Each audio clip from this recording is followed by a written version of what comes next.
Good evening traders and investors. This is Siyad ദിലിക്കൽ. ഇന്നും ഒരു ഓഡിയോ പോഡ്കാസ്റ്റ് ആണ്. നിഫ്റ്റി അതിൻ്റെ ഇൻട്രാഡേ ഹൈയിൽ നിന്ന് 475 പോയിന്റിൻ്റെ ഒരു ശക്തമായിട്ടൊരു ഫോളാണ് കണ്ടത്. ഏകദേശം ഒരു 2 ആഴ്ച മുമ്പൊക്കെ നിഫ്റ്റിയിൽ ഉണ്ടാകുന്ന സഡൻ ഫോള്, അതിൻ്റെ അതേ ഒരു പാറ്റേണിലാണ് നിഫ്റ്റി ഇന്ന് ഫോളോ ആയത്. അതായത് നല്ല രീതിയിൽ എല്ലാ ആളുകളും വളരെ പോസിറ്റീവായിട്ട് ട്രേഡ് ചെയ്യുന്ന സമയത്ത് അൺഎക്സ്പെക്റ്റഡ് ആയിട്ടൊരു ശക്തമായിട്ടൊരു ഫോള്. ഇന്ന് ട്രേഡേഴ്സും ഒട്ടുമിക്ക ആളുകളും ലോസ് ഉണ്ടാക്കി കാണണം. ഇന്ന് ഇൻഫി ഏകദേശം 3.5% ഇടിഞ്ഞ് നിഫ്റ്റിയിലേക്ക് 38 പോയിന്റ് ഇൻഫി കാരണം കൊണ്ട് ഇടിഞ്ഞു. അതുപോലെ തന്നെ MNM കാരണം കൊണ്ട് ഏകദേശം നിഫ്റ്റി 20 പോയിന്റ് ഇടിഞ്ഞു. അതായത് നിഫ്റ്റിയുടെ ഇടിവിന് കോൺട്രിബ്യൂട്ട് ചെയ്തിട്ടുള്ളത് ഇൻഫി, MNM, റിലയൻസ് 22 പോയിന്റ് കോൺട്രിബ്യൂട്ട് ചെയ്തു. പ്രധാനമായിട്ടും റഷ്യ ഉക്രൈൻ്റെ ഊർജ്ജ മേഖലയിലേക്ക് ഒരു റോക്കറ്റ് ആക്രമണമൊക്കെ നടത്തി എന്ന് വേണമെങ്കിൽ നമുക്ക് പറയാം. പക്ഷെ എന്നാലോ ഗ്ലോബൽ മാർക്കറ്റിൽ പ്രശ്നങ്ങളോ കാര്യങ്ങളൊന്നും ഇല്ല. ഗ്ലോബൽ മാർക്കറ്റ് നമുക്കൊന്ന് ചെക്ക് ചെയ്യാം.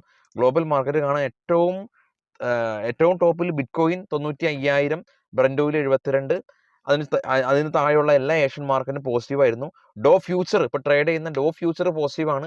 ജർമ്മൻ, UK, ഫ്രാൻസ് മാർക്കറ്റുകൾ പോസിറ്റീവാണ്. അതായത് യൂറോപ്യൻ മാർക്കറ്റിലോ US ഫ്യൂച്ചറിലോ ഏഷ്യൻ മാർക്കറ്റിലോ പ്രശ്നങ്ങളൊന്നും ഇല്ല. അപ്പോൾ അതുകൊണ്ട് തന്നെ റഷ്യ ആക്രമണം നടത്തിയത് കൊണ്ടാണ് മാർക്കറ്റ് ഇടിഞ്ഞതെന്ന് പറയാൻ നമുക്ക് സാധിക്കില്ല. കാരണം മറ്റുള്ള മാർക്കറ്റിലോ പ്രശ്നങ്ങളോ ഒന്നുമില്ല.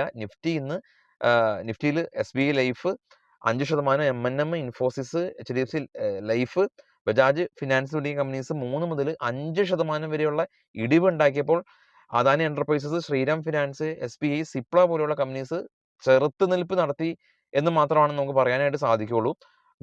ഇനി നമുക്ക് സ്റ്റോക്കുകളുടെ വാർത്തയിൽ ആദ്യമായിട്ട് NTPC ഗ്രീൻ ഇവരുടെ 50 മെഗാവാട്ട് കപ്പാസിറ്റി ഉള്ള പുതിയൊരു പ്രൊജക്റ്റ് ഇവർ മധ്യപ്രദേശിൽ ലോഞ്ച് ചെയ്തു. പേടിഎം, UBS എന്ന് പറയുന്ന റേറ്റിംഗ് ഏജൻസി പേടിഎമ്മിനെ അപ്ഗ്രേഡ് ചെയ്തിട്ടുണ്ട്. UBS ഇപ്പോൾ പേടിഎം ട്രേഡ് ചെയ്യുന്നത് 52 വീക്ക് ഹൈയിലാണ്. ഗോദ്രേജ് പ്രോപ്പർട്ടീസ് 4000 കോടി രൂപ ഇവർ ഫണ്ട് റൈസ് ചെയ്യുന്നുണ്ട്. BML കമ്പനിക്ക് 3658 കോടി രൂപയുടെ ഓർഡർ ലഭിച്ചു. KEC 1700 കോടി രൂപയുടെ ഓർഡർ ലഭിച്ചു. IPOയിലേക്ക് സുരക്ഷ ഡയഗ്നോസ്റ്റിക് IPO നാളെ ഓപ്പൺ ആവുന്നുണ്ട്. ഹഡ്കോ അവരുടെ പുതിയ പ്രൊജക്റ്റ് ലോഞ്ച് ചെയ്തിട്ടുണ്ടായിരുന്നു. 2200 കോടി രൂപയുടെ നമ്മൾ ഡിസ്കസ് ചെയ്തിരുന്നു. ഇമാമി റിയാലിറ്റി 1000 കോടി രൂപയുടെ ഡെവലപ്മെൻറ്റ് വർക്ക് അവർക്ക് കിട്ടിയിട്ടുണ്ട്. ഇലക്ട്രോ കാസ്റ്റ് കമ്പനി അവരുടെ ഒരു പുതിയ പ്ലാന്റ് അവർ പ്രവർത്തനം ആരംഭിച്ചിട്ടുണ്ട്. BML കമ്പനിക്ക് 365 കോടി രൂപയുടെ ഓർഡർ നമ്മൾ ഡിസ്കസ് ചെയ്തു. ആദാനി ഗ്രൂപ്പ് ഓഫ് സ്റ്റോക്കുകളാണ് ഇന്നത്തെ പ്രധാന കാരണം. കാരണം 3 ആദാനി ഗ്രൂപ്പ് ഓഫ് സ്റ്റോക്കുകൾ ഇനി FNO എനേബിൾ ആകുന്നുണ്ട്. അദാനി നിഫ്റ്റി 50 ഏകദേശം 47 കമ്പനീസ് ഇപ്പോൾ FNO എനേബിൾ ആയിട്ടുണ്ട്. അദാനി ഗ്രൂപ്പ് ഓഫ് സ്റ്റോക്കുകൾ നോക്കുകയാണെങ്കിൽ അദാനി ഗ്രീൻ ഉൾപ്പെടെയുള്ള 3 കമ്പനീസാണ് FNO എനേബിൾ ആയിട്ടുള്ളത്. പ്രസ്റ്റീജ് ഇവരുടെ പുതിയ ഒരു 3 പ്രൊജക്റ്റ് ഈ ഒരു ഫിനാൻഷ്യൽ ഇയറിൽ അവർ ലോഞ്ച് ചെയ്യും. റൈറ്റ് കെയിൻ ട്രാവൽ കമ്പനി തായ്ലൻഡിലുള്ള എയർവൈസ് കമ്പനിയായിട്ട് ഇവർ ടൈപ്പ് ചെയ്തു. റിലയൻസ് 21% സ്റ്റേക്ക് വേട്ടക് ഹെലിയത്തിൻ്റെ ഇവർ അക്വയർ ചെയ്തിട്ടുണ്ട്.